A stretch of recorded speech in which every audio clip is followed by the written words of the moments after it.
Welcome back, everybody. We're here to share some of the latest global remedies is health expert Bryce Wylde. Hey, how are you? So nice to see you. Hey, you as well. How are you? You're looking great. Thank you. You look fantastic and healthy as always. Thank you. All right, you've been traveling the world. You travel the world to explore and find wonderful new remedies that are out there. I'm actually just Why do you travel the world? Yeah, I'm just hanging out. Yeah. I'm doing nothing. It's all work related. Yeah, when everyone sees my itinerary and the fact that, you know, I've been 12 different places in the span of a year, they're like, what are you doing? It's work. It's work. It is work. And the work is really because my impetus is because this industry at large, for which I represent as a spokesperson, natural medicine, is still very buyer beware. Right. You know, so my goal is to debunk the junk. That's my MO. Right. And because there's still a lot of garbage in this industry, supplements, you know, nutrition or lack thereof of nutrition facts, I gallivant the world, literally, to walk through these manufacturing centers. And these are found all over the world for good reason. Sometimes it's cheaper to make something in China, but is it really effective? Or perhaps in Europe because we don't have the technology or whatever it is. So I travel around the world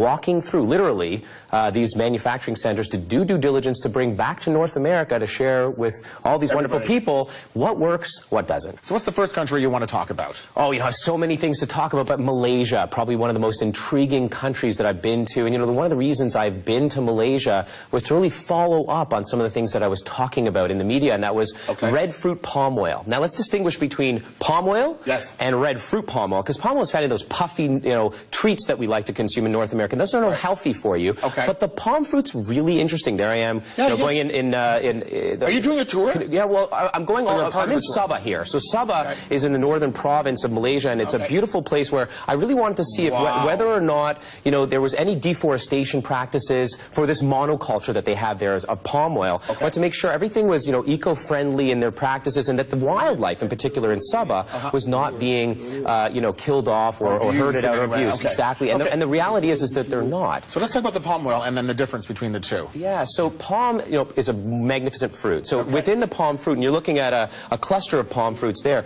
Within the palm fruit, you'll have the nugget, the kernel, and that's what they use in North America a lot for these puffy snacks. The outside, the mesocarp, is a brilliantly red-orange color, and within it, it contains lots of beta-carotene, carotenoids we've known about for some time, and a new form of vitamin E called Tocotrienols.